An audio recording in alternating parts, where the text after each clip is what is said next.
So, good morning, everyone, or good afternoon, depending on where you are joining us from. My name is Tim, and I'm a colleague at NATE, and I'm one of the Northside Pride collaborators for McEwen Pride Week. Um, Northside Pride is a collaborative initiative that has seen McEwen University, Concordia University of Edmonton, NATE, Norquest College, and the King's University come together to celebrate Pride for post-secondary students together in March. Today is our fourth day of events, and we are so thrilled to be joined by Mix Alexi, who will be sharing with us their experiences with unexpected intersections, queer, kinky, and disabled. So without further ado, I'd like to pass the mic to Mix Alexi. We'll have some time for questions at the end, but also feel free to enter your questions into the chat. Awesome. Thanks so much, Tim. And thank you to Deanna, who is our interpreter today. And thanks for all of you for joining us. So as always, we're going to start with a land acknowledgement. And so I'm just going to pull that up on here. So we acknowledge that the land on which we gather in Treaty 6 territory is the traditional gathering place for many Indigenous people. We honor and respect the history, languages, ceremonies, and cultures of the First Nation, Métis, and Inuit who call this territory home. The First Peoples' connection to the land teaches us about our inherent responsibility to protect and respect Mother Earth. With this acknowledgement, we honor the ancestors and children who have been buried here, missing and murdered Indigenous women and men, and the process of ongoing collective healing for all human beings. We are reminded that we are all treaty people and of the responsibility that we have to one another. And so as a settler, I just recognize that I am not living up to my own treaty obligations. And I encourage us all to just take a moment to reflect on the ways in which that we can start to decolonize and uphold the parts of the treaties that we're expected to be working towards. So I'm just going to give that a moment. So if you can think of something that you can take forward with you. And then I do see that we also need to pin the interpreter on the screen according to the chat. There we go.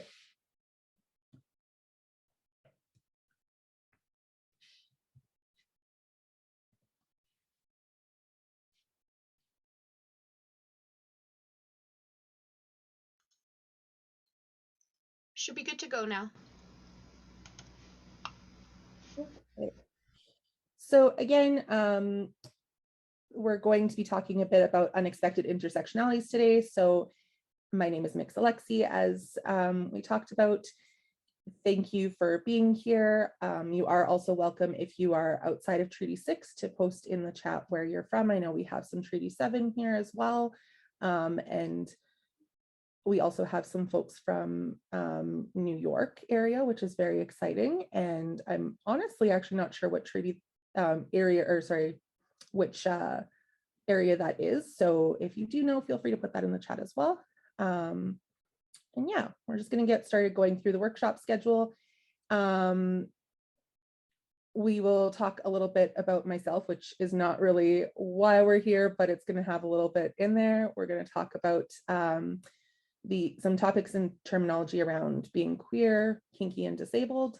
We'll also talk about intersectionality, of course, and then going through about community and identity and how to get involved with that. There is a short resources list, and then there will be time for question and answer. If you do need more resources after the workshop, feel free to reach out. I will put my email at the end there, and you can also, of course, reach out to Jessica at McEwen Center for Gender and Diversity. But yeah, so we're just gonna keep moving along here. Yes, and Jessica just posted it in the chat. Corrigan, you might have to switch your view on there to have multiple speakers on the side instead of just the person that's unmuted. That might be why it's not popping up for you. So again, I'm mixed Alexi, they, them pronouns. I'm a white settler on Treaty 6. I'm non-binary. I use they, them in mix, which is pronounced mix. I am queer, and that is just kind of to encompass the many labels that we often have for ourselves. I very much love the word queer and find that it is a lot easier to associate myself with that than, you know, sit there and list off the large alphabet mafia titles. I'm also neurodivergent, which is something that I only recently discovered, which is kind of where this workshop has been born from, is the idea that there are lots of intersectionalities and sometimes we don't know about them until later in life. I am also disabled and chronically ill. And I identify as a leather top / switchy-ish. I used to be completely a bottom and then moved to switch, and now I'm mostly a top, and we'll talk about what that means in a little bit for those of you that are newer to kind of kink and that sort of thing. I also identify as polyamorous, although I have been in a monogamous marriage and have been monogamous at different times in my life as well. And then, as you can see on the left-hand side there, I do like some glittery cat ears, which is always a good time. So I just wanted to start with this quotation from Zanil Moholy, sorry. And it's, if I wait for someone else to validate my existence, it will mean that I'm shortchanging myself. And that is one of the biggest things that I've discovered over the last year, especially, is just if I'm constantly asking for other people to tell me that I'm good enough and worthy enough, it's not actually going to lead to me experiencing the things I want to experience, because I'll be so worried about whether I'm doing what they want and what I can fit into instead of creating a place for myself. And so thankfully I'm surrounded by some pretty awesome people that, you know, help me with that. But also I've discovered that, you know, sometimes in the queer and disabled communities, you have to kind of push through all of that crap and make a space for yourself. And that's also how it is in the kink community, which you don't necessarily need to be in the kink community to be kinky, but if you are thinking of joining the kink community, it is important to talk a bit about identity and things like that. And we'll go through that after some terminology. So again, we're going to go through this lovely slide of terminology. I'll try to go decently slow for you, Deanna. I apologize. As I'm sure many of you know, in the health field, the education field, and apparently the kink field as well, there are a lot of acronyms all the time. We love us some acronyms. So in the first section, queer, obviously the 2S LGBTQIA+ community, or as we like to affectionately call it, the alphabet or rainbow mafia. There's a ton of letters in there, and that's just so that people can feel included, right? There's, of course, a lot of discussion about whether that takes away from it. I personally don't think so. I would be fine with it being like a 27-letter acronym if that's what helps people feel included. Again, though, that is why I kind of just identify as queer, because it is hard to list off a long acronym when you're in a pretty heated conversation, although sometimes it also makes people shut up because they have to listen to you talk. So that's always fun. So 2S LGBTQIA+ stands for two-spirit, lesbian, gay, bisexual, transgender, queer, intersex, asexual, and androgynous. And sometimes you'll see like a P in there for pansexual and things like that, but those are kind of the main ones that we talk about. One thing I know is often forgotten is the intersex and asexual, which can be really hard on those members of the community. And so that's why we like to have that in there instead of just putting a plus after LGBT. Also super important to highlight the fact that 2S is starting to be at the beginning of the acronym because we know Indigenous folks are important and they kind of pave the way for a lot of sexuality and conversation about gender. So super important there. Next one is QT BIPOC or QTBIPOC. And so that's queer, trans, Black, Indigenous, and people of color. So QT being added to BIPOC is just for when we're in the queer community. Otherwise, I'm sure you've heard before, BIPOC community. Again, though, if you are referring to somebody of a specific culture, you're not going to just lump them into that. Same with if you know somebody is Cree, you're not going to just say that they're Indigenous. If you know where they're from, you use, their full band name or whatnot, because we don't need to just lump everybody together for no reason.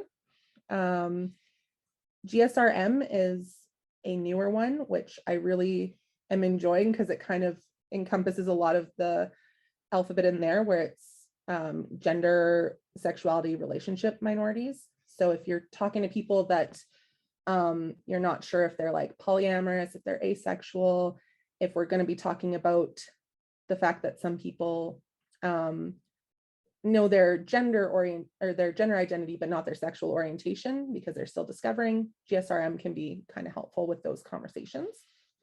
We of course talked about queer and queerness, right? It just encompasses different things and different identities. It can be used specifically for sexuality, but it can also be used for gender identity. So somebody might be gender queer, but consider themselves maybe straight, right? So they are only attracted to one gender, or maybe they're bisexual and don't identify as queer on that side. Allyship is something that is in all of the things. So like in disability field, in the realm of intersecting with folks that are BIPOC, obviously they have to deal with people saying that they're allies all the time as well. Means the same thing across the board. The basics of it is don't be a dick is kind of the gist of that. And you also can't really call yourself an ally if you're not actually doing the work. So I know when I was doing some research for this presentation, I noticed that in the 2S LGBTQIA+ acronym, a lot of people are saying that the A is for ally, which it is not. And I just felt like I would post that in here with y'all because it is a source of irritation for myself. But it is great when allies are doing the work. And yeah, it's just something to keep in mind, especially if you're newer to hearing about these different topics.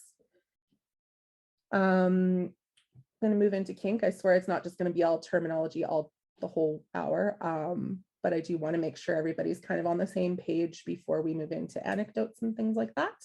So for kink, there are some people who will lump the words like kink and fetish into the same category, and some people will use, a fetish on a person instead of an object, and then that becomes something that we end up having a lot of conversations about in the community. So for example, if I have a leather kink, like I'm wearing my leather today, I might also have a leather fetish. Totally fine. It basically just means that, you're turned on by it. It's great. Look good in it, want to wear it, might want to lick it. Who knows? It's all good. But that being said, if I am fetishizing somebody who is white or Black or, fat, like I have had many people try to fetishize me and be like, I want to date you because you're bigger. Not very good. It's kind of shitty to fetishize people instead of objects, right? That being said, you can like how somebody looks in something. So I very much would fetishize, a hot person, like hot to me, obviously, a hot person in leather or latex, like that's a good time. So we just want to be making that distinction between if you are fetishizing a person, then that's dehumanizing them, right? And then having a kink for something like having sex in leather is different than, fetishizing somebody. So hopefully that made sense. If you do have any need for clarification, feel free to drop it in the chat or the Q&A.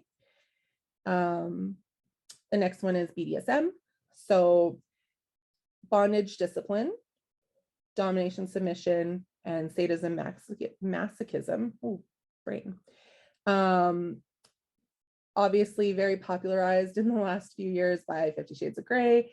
I know that probably made some of my friends cringe just now. They're like, why did you mention it? Poor Alexi is going to get slammed later. It's fine. But despite the fact that it is not a great representation of BDSM, it did give a lot of people kind of permission to think about BDSM and then hopefully find safer and better kind of role models for that, I guess. I was working in the bookstore when it came out, and we definitely had people coming in being really excited, and we'd be like, okay, great, now go look at this author instead who has, you know, erotica that's not about gaslighting and abuse. So BDSM in itself is not about abuse. You can hurt someone without harming them. You can consensually hurt somebody without causing like lasting harm. And that's kind of the idea that, you know, some of us get pleasure different ways.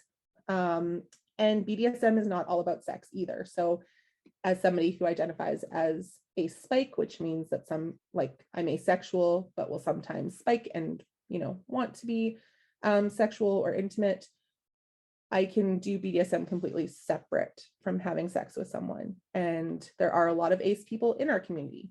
And I think that is a big misconception that, you know, you have to be super hypersexual to be in the community or even to practice with a partner. And that's just not true. That being said, there's nothing wrong with being hypersexual and enjoying the sex part of it. You'll also kind of hear the word vanilla a lot from people where it's, you know, just not kinky is the gist of it. That being said, nothing wrong with vanilla either. There's lots of people that like vanilla ice cream. I am one of them. Sometimes when you enter into kink and BDSM, some people will feel like they can't then have a relationship that doesn't have that in it, and that's completely valid, as long as people are keeping in mind, you know, consent and having good communication. So, which brings us to consent. So there's three kind of acronyms that you might hear about or have heard about. We are kind of getting away from SSC, which means safe, sane, and consensual, just because, you know, it's a very loose term. Not everybody has the same idea of safety. They don't have the same ideas. Sane, consensual, of course, is always in all three of the acronyms because consent is the foundation and keystone of BDSM and kink. If you don't have consent, it's abuse, full stop. Like there's no ifs, ands, or buts about this. Once it is non-consensual, it's a problem. So the next one was PRIC, which is personal responsibility, informed consensual kink. And that's kind of one that a lot of us use these days just because personal responsibility is important. You obviously are responsible for your own safety. That's not to say that if someone harms you or abuses you that that you're at fault. That's not at all what that's saying. It's just saying if you are going into a space and you know that you're going to be flogged, then it's, you know, your responsibility to know at least to the amount that you can know how that's going to affect you and what you need to be safe and communicate in those situations. And then RAC is risk aware consensual kink. So again, being risk aware is knowing like, oh, do I have an injury?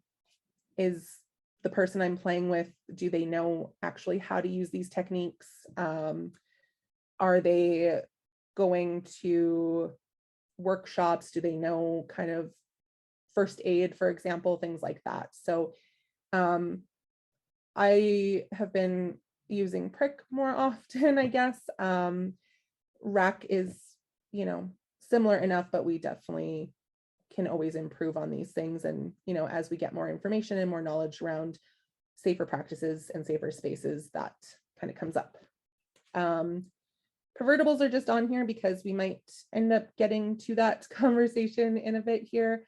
but basically they're when you take a kind of like a everyday use item. So like, let's say a wooden spoon, and then turn it into something kinky or use it in the bedroom for something. So if someone likes spanking, they might use the wooden spoon to spank their partner.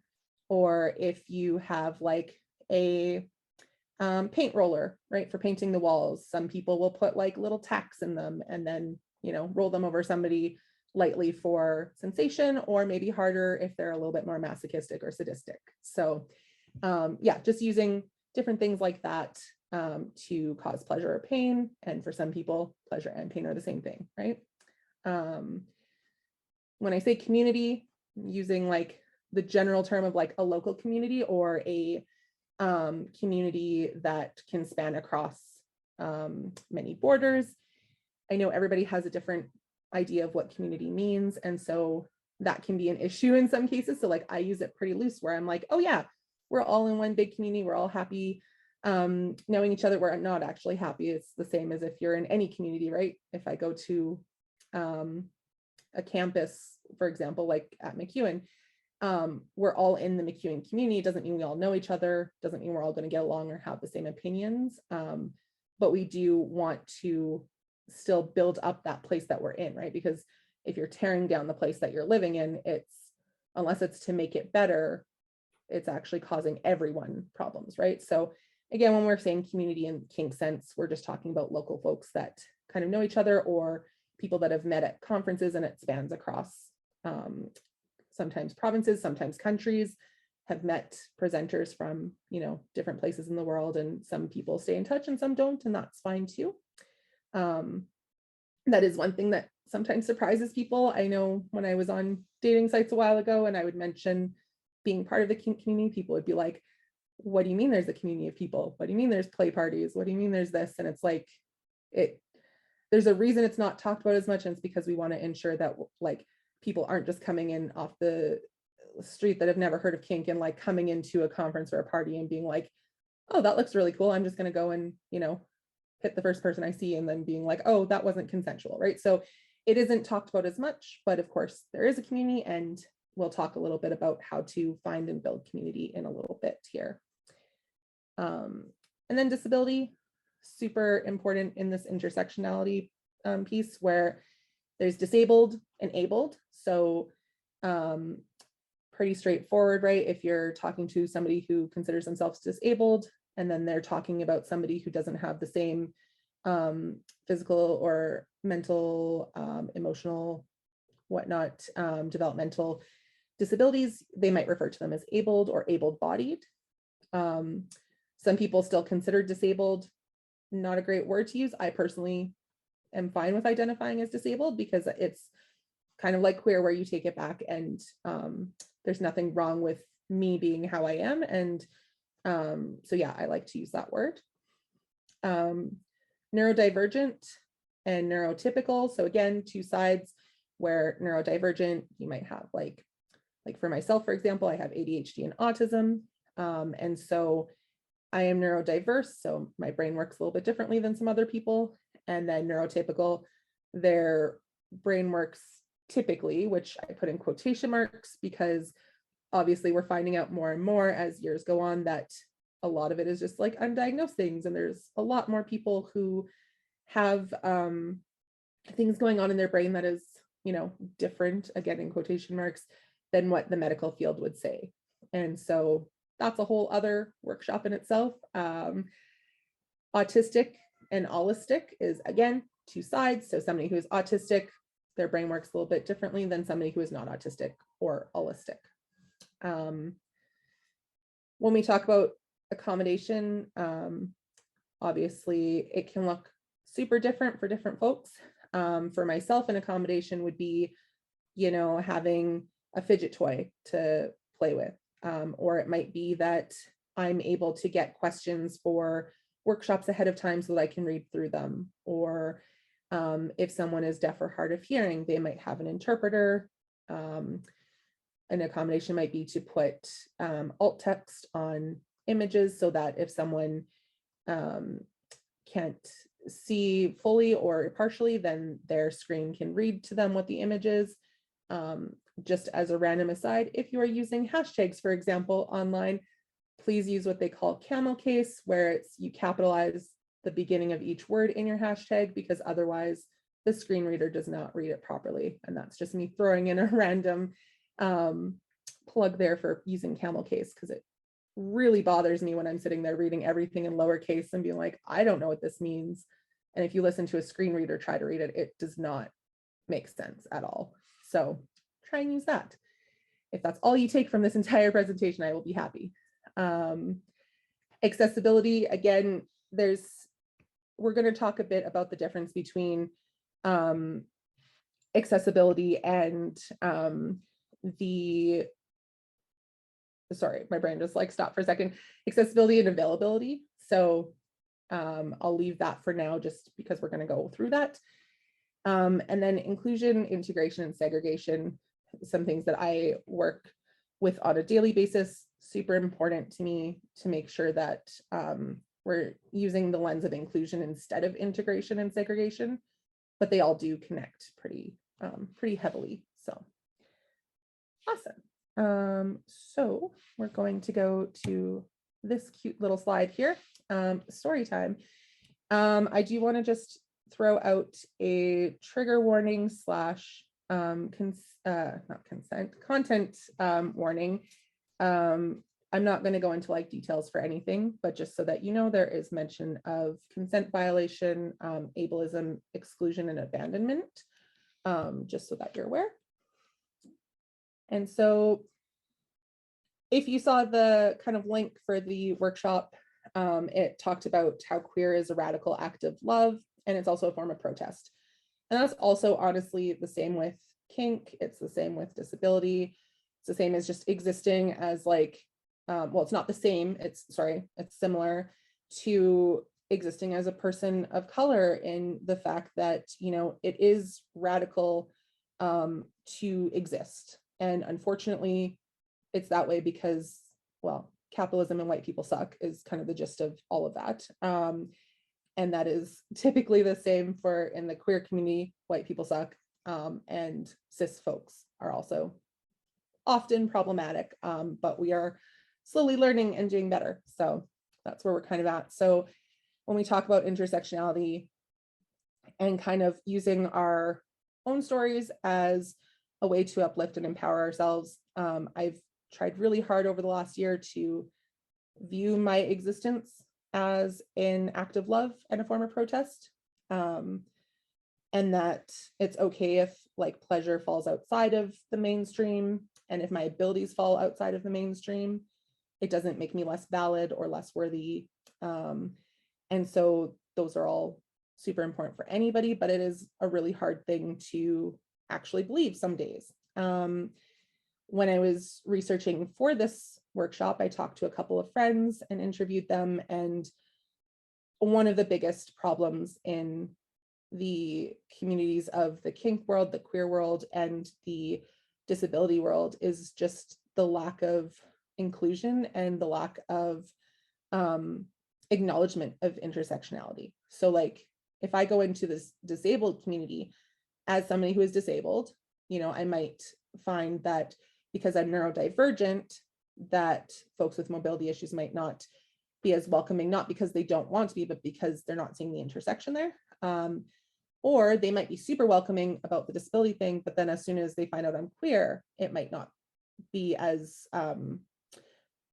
open and accepting as we would like. And obviously that happens in every community. And honestly, I find the disabled community is actually quite good about that sort of thing. That's why I use them as an example, because they're actually quite, you know, open and affirming for the most part.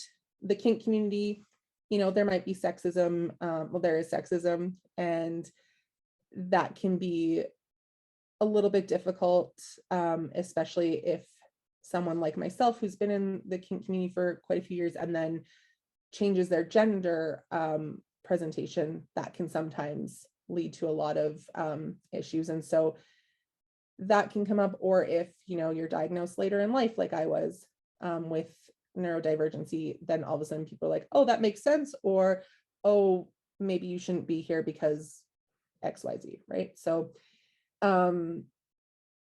one of the things that I was kind of thinking about in doing this was what I wanted to share with people, which was basically that like navigating queer on its own, and I'm using that as the main example because obviously it's Pride Week here, is obviously, a struggle for a lot of folks. And then when you find out that it's also intersecting with other things, whether it's, being Black, Indigenous, or a person of color, if it's being disabled, it's, kink is kind of one of the lower ones in this example, but even then, like having these intersections and realizing that someone feels things differently or experiences things differently and trying to navigate that can be really difficult. One of the things for myself is I discovered kink at the age of 12, which is quite young. And that was when the internet was kind of becoming more mainstream in households. Yes, I am old. Thank you for noticing. And the internet was a wealth of erotica and the ability to find, non 50 Shades of Grey versions of BDSM relationships, and being in a household where I had an absent / abusive father and an absent mother, it's really easy to try to use the internet to fill those gaps, right? And so when I was looking at some of these stories and seeing that, oh, a daddy type, which is, can be any gender, but a daddy type is somebody that takes care of you. And I was like, oh, that sounds really appealing because I don't have that right now. I started like looking more into that, right? In that same time, I met a lot of people in chat rooms, and just like being queer was never not talked about, but also wasn't like explicitly talked about in my household. But it wasn't until after I realized I was queer that it became an issue for one of my parents. And so that was handy. I didn't have to like, deal with all of the kind of building trauma of wanting to come out. I thankfully had already known I was at the very least bisexual. And when one parent out of nowhere had told me that they would like disown me if they ever found out that, I just said that moment, I was like, well, I have a girlfriend. And that was that. Like that was, I never had to come out because it was, it was a form of protest to that parent. And so that's kind of the first protest that I, had, was talking about my sexuality with my parents, and just being angry preteen. So yeah, I knew that I was queer, didn't have to come out, but was starting to like learn about kink and whatnot, which isn't great when you're underage because let's face it, it gets you into not great situations. So I won't go into those because obviously that can be quite triggering, but long story short, yes, bad situations. And then I was growing up with a sibling who has a disability. And so I'd been around disability my entire life. But because we were so focused on my sibling, we didn't know that I also had a neurodivergency and that I was having a lot of physical things going on too, and didn't actually learn about any of that until much later in my life.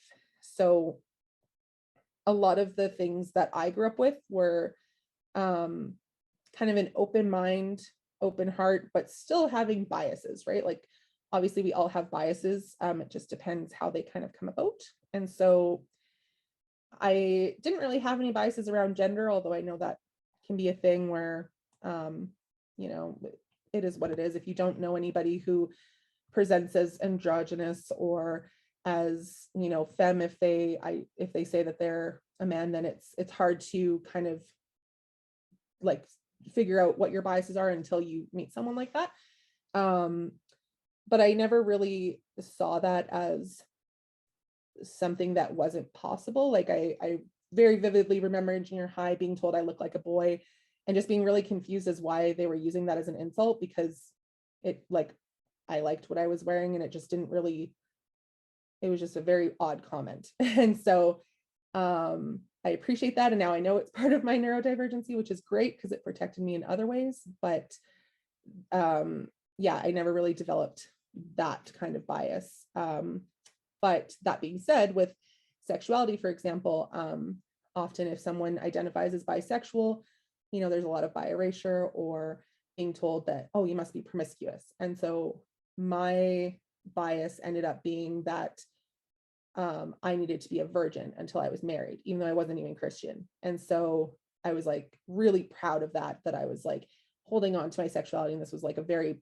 important thing that I would give to someone someday. And so I very much like focused in on the kink part that was like impact play. So like spanking or like flogging and things like that, and protocols and rituals where it's like, okay, I'm going to wear this specific item of clothing for this person, or I'm going to, take off their shoes for them, bring them a drink, things like that. So that was really important to me to focus more on that side than the sexual side. And that never bothered me. And like, again, now I know that I'm like a spike, and that was probably part of that.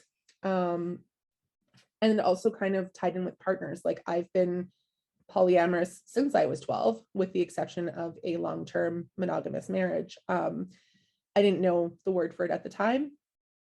So being polyamorous is you can have multiple partners.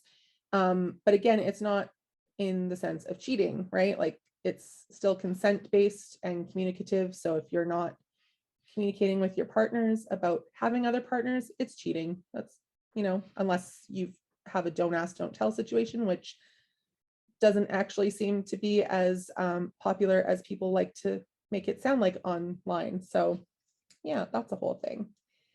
But yeah, early on in my life, I realized that the health system and the education system are not actually that friendly. They are filled with lots of problems, and makes for, when you're realizing your intersectionality, not a good time. So like if someone is interested in having a partner and they're diagnosed as disabled, there's a lot of times where an educator or a healthcare worker will be like, well, you're disabled, you don't need to have a partner, like you need to learn life skills.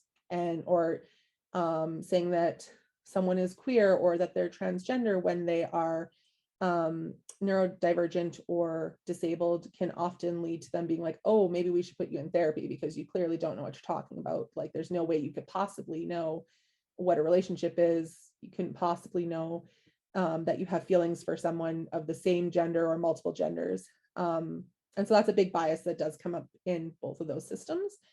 And thankfully / not thankfully, I don't go to the doctor very much. And when I did start going to a doctor who definitely would have held these notions, I was married in a what appeared to be a heterosexual cis marriage. So that kind of, I guess, saved me from a lot of those issues, but then also led to a lot of like, not good treatment, because femme presenting and having a uterus immediately puts you at a disadvantage with doctors. So yeah. I also am a McEwen alum, which doesn't sound like it's connected, but it is, I promise. And when I was in university, did really well. It was in the special needs education assistant field. So I was like, oh, I'm around disability. It's great. This is amazing. I was definitely operating from a savior complex at that point, because of my sibling growing up disabled. And I was like constantly praised for that, and how I was taking care of them, and not knowing that I myself am disabled. So I was doing really well in school, not realizing why things were so hard for me, but, just like focusing in on that savior mentality. And once I was done school, I started working in the disability field, and it is something that I carry a lot of shame around at first, because I was definitely in a very segregated area and thinking that it was a positive thing. And again, we'll talk about the difference between segregation, integration, and inclusion in a second. But there is a lot of shame around that, because once somebody realizes the harm that they're doing, and that you obviously can't go back in time to change that, it's like, oh, cool. Anyways, yeah, so that's a thing. And yeah, after all of that, I found out that my marriage was not going to continue. And as soon as that was done, I jumped like headfirst into the kink community, joined websites, was immediately found by, a predator. And yes, there are predators when you're over 18, fun fact. Immediately groomed and things like that. And it's really interesting now because even though all of that was happening, I was also finding community that, like, some of that community I am no longer friends with and don't connect very well with, but I also have found like a really like solid family that I appreciate deeply. And it's really cool because when you do find that community, it is kind of magical. I'm going to be super cheesy with that, but yeah, it is kind of magical. But in the search of that community, there can be a lot of issues because I've definitely not compromised morals, but compromised my own boundaries so that I could have that community, even if it wasn't healthy before. So definitely something to keep in mind if you are thinking of, dipping a toe into the community. And we'll talk a bit about that in a minute too.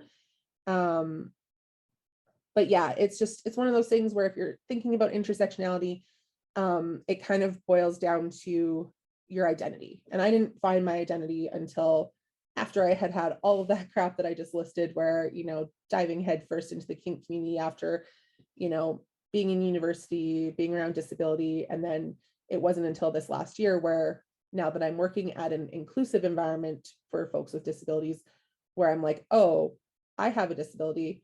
I'm being accommodated and also given accessibility, not just availability, and can now kind of start seeing where all of those things intertwine and finding community that actually suits me instead of trying to force myself into a community that is not made for me, and trying to like integrate into it and pretend I'm something I'm not. So yeah, we're going to talk about kind of where you can see things like accessibility and availability. So the idea of accessibility versus availability is that availability is, as an example, is there food available for this person? Great, there's food. Can they actually get to that food? And that's where the accessibility thing comes in. So if I have, a community event like a conference, and they're like, hey, we're pro folks with disabilities, you can absolutely come. Okay, great. So do you have a ramp? Is always the first question, right? They're always like, is there a ramp for people with mobility aids? Great. But then when you get from there, like, is the building itself even accessible? Like, is it really hard for them to get to if they only take transit? Is there stairs to go into one of the conference rooms that they want to be in, which people always seem to forget about? Are the rooms accessible if they need a lift for sleeping in? Like there's so many different things than just having a ramp to the building.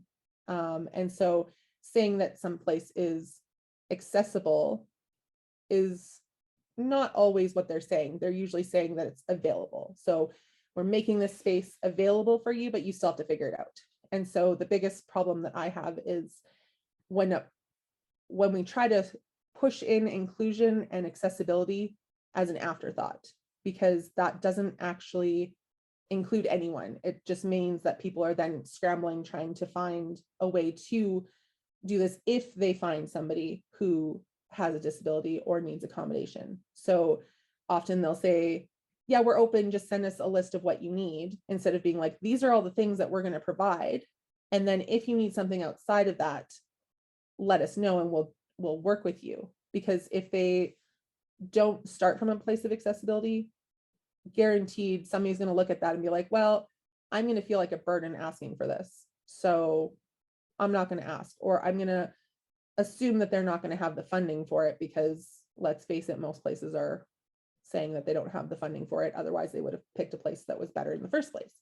And that's kind of where we get to the point where people with disabilities aren't often considered in these sort of planning stages. And it can also be the same with being queer, where if you have the need of a gender neutral washroom and they're like, oh, well, it's fine. We'll like buddy up with you so that you can go in the female washroom instead and nobody will bug you. That's not the same thing. Like that's not accessibility, right? That's again making a compromise that isn't actually living up to the person's dignity and humanity.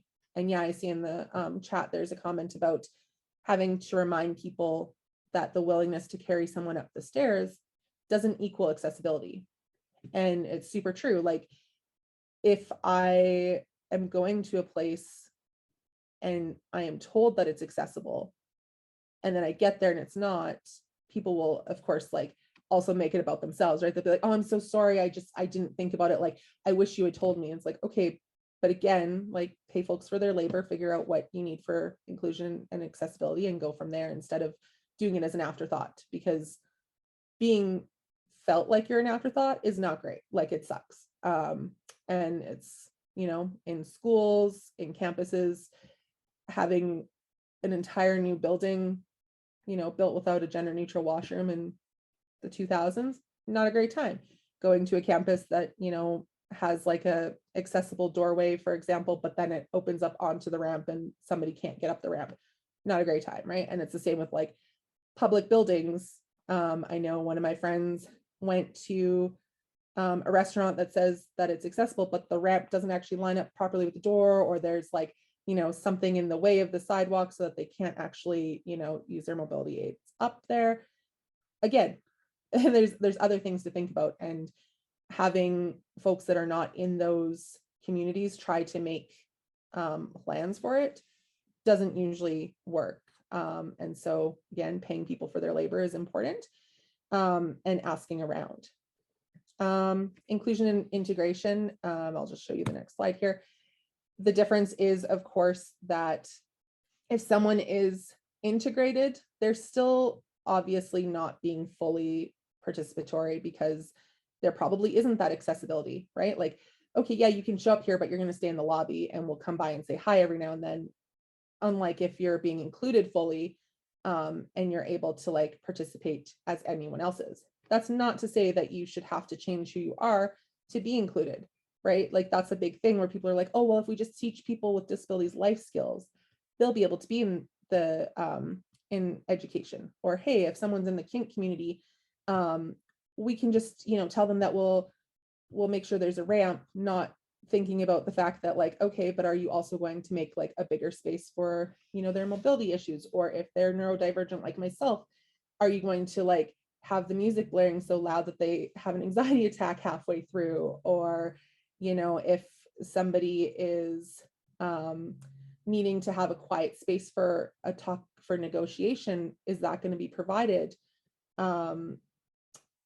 Just different things like that. Like it's always about forcing the person with a disability to make that accommodation and sacrifice, or meet them halfway instead of just coming from a place of accessibility and inclusion. And that often happens with queer folks in, other spaces. So like, they'll be like, oh, you're too gay, or you need to tone down your personality, things like that. Like the amount of times I've been told to tone down the glitter is, phenomenal. And it just puts more glitter on me, really. But yeah, it can be quite the issue when you're trying to get into any of these communities. But the kink community, surprisingly, it is an issue where folks are like, oh, well, do we really want to play with somebody who has a disability, because we have to think of all these things? And it's like, it's not really about the disability, it's about the person, right? And that's the same with being queer. I don't need somebody to look at my queerness separately,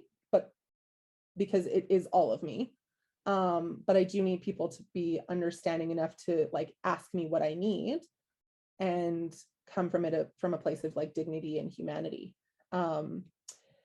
And so if we're talking about building a community, kind of the first thing that I realized when it came to integration and inclusion was you really need to have your identity pretty, like, not necessarily completely solidified, but knowing who is going to support you. But at the end of the day, you support yourself, and that's part of being like personally informed too, is knowing like, okay, these are my morals, these are my values.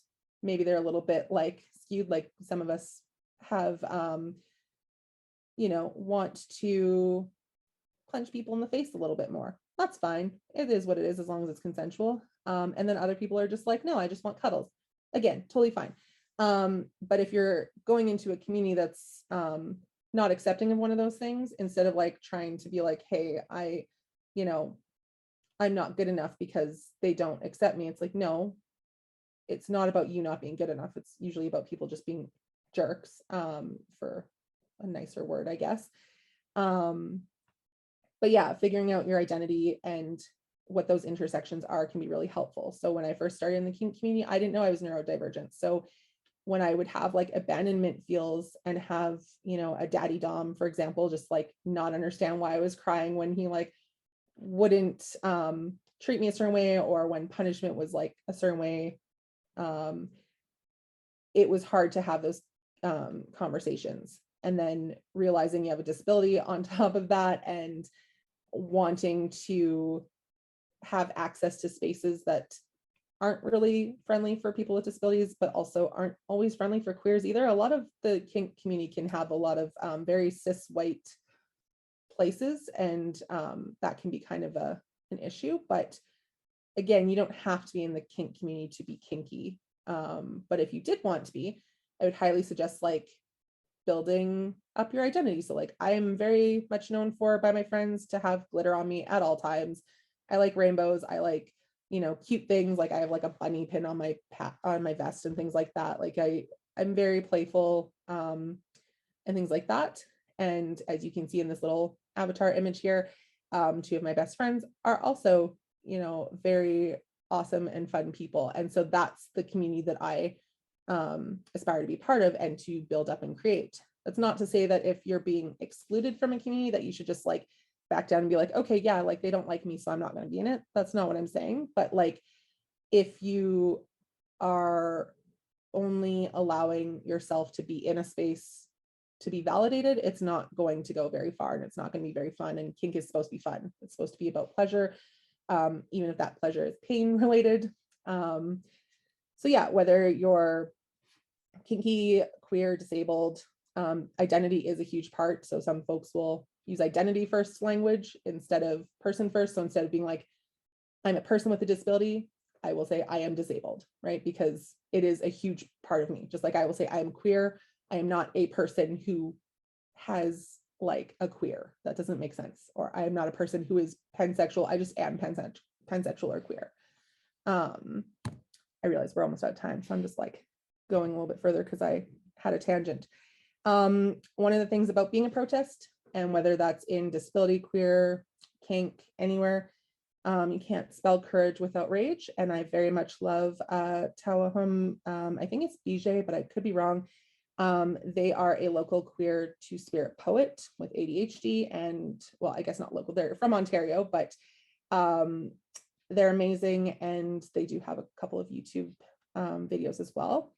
And I just love that quotation, because I used to be like, oh no, I can't be angry because, I grew up femme, and it's like you have to be quiet and very, off to the side. It's like, no, we need to be loud in all of our spaces, whether it's a queer space, kink space, disabled space, or not one of those spaces, right? If it's like a cis white heteronormative space, it's okay to be yourself and to use that rage to kind of fuel change, because otherwise we're stuck in Alberta at this point, with those kind of people in power. So yeah, just to go through I'm just going to go back here for a second. Here's a list of credits and resources. If you would like, you can take a picture of this. I'll leave it up here for a second. The article of Zenil is actually really awesome, so feel free to check that out. The CBRC and QTHC are amazing resources. They have lots of things on health and wellness. Inclusion Canada, of course, works really strongly to support folks with disabilities. John Humphrey Center for Peace and Human Rights is local and awesome. They do a lot of workshops. And then definitely want to point out the amazing Arkanoi on Instagram, who made the Mix Alexi avatar and Chaotic Friends. They are super awesome and adore them. I know Jessica also posted a link in the chat for a survey, so please feel free to do that. I'm going to take questions if anybody has them. We have about 3 minutes, but I can also stay on for a few seconds if needed. And yeah, so if anybody has questions, feel free to use that, or Tim or Jessica, if you've seen anybody with questions, feel free to let me know.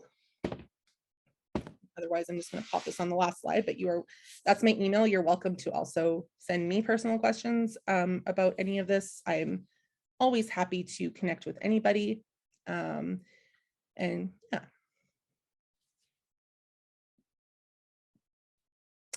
So one of the questions was, what is it like for you when your peers aren't accepting of your intersecting identities? It can be really difficult. I had some really amazing friends, who I thought were amazing. And as soon as I was diagnosed, it was a whole different thing. So I had one person who I was friends with for 7 years, for example. They were totally accepting of me being queer, totally accepting of me being kinky. And then as soon as I was diagnosed with ADHD and autism, they would literally, like, when something would happen, they would pat me on the head and say, "Good girl, Amber," or "Good girl, Alexi." And I'm like, that's like, I'm in my 30s. I don't need to be treated like a dog from a friend. Or, if I was going to go on a date, they would say things like, "Well, I don't know. That doesn't sound like a good idea. Like, you should probably wait." And I'm just like, why? Like, it doesn't really make sense. Or if I made like a decision on a purchase or something, that would happen. I've also had friends who are like very pro being kinky, but if I decided, like, if I'm like as an asexual, if I'm like not feeling sex, it could be all of a sudden like, "Oh, well, you're a prude," or maybe we won't play because you don't want to have sex after, or you don't want to have an orgasm after. And it's like, okay, but I can still like play with that. So it can be really, really frustrating. But thankfully now I do have like a pretty solid group of friends who have, like, they'll call me on my shit, but they're not going to dehumanize me, which I think is the biggest thing. Is once dehumanizing starts with friends, they're no longer friends. And there's call-ins and call-outs, and at that point it's a call-out or a busting down the wall, right? Like, it's the protest part of that, or the rage part of that quotation. I see that there's another question in regards to consent with neurodivergent people. Sometimes freely given consent and full agency are more difficult to discern. Do you have any suggestions on how to potentially navigate that?